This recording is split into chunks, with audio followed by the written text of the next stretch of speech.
Lay lay lay lay lay lay. Gözəl peşədir müəllim olmaq, şagirdlərin qeydinə qalmaq, bizlərə dərs verib böyüdür, müəllimsiz olmaz ucalmaq.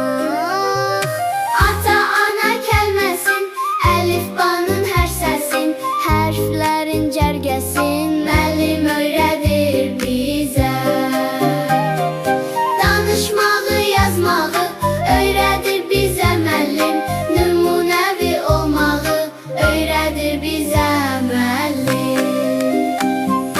Lay lay lay lay lay lay lay, lay lay lay lay lay lay lay, lay lay lay lay lay lay lay, lay lay lay lay lay lay lay.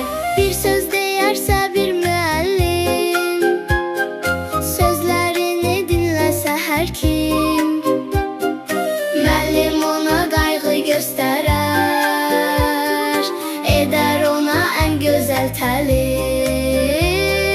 Həyat dərsim bir-bə-bir edir bizlərə təsvir, nağıl, musiqi, şeir öyrədir bizə müəllim.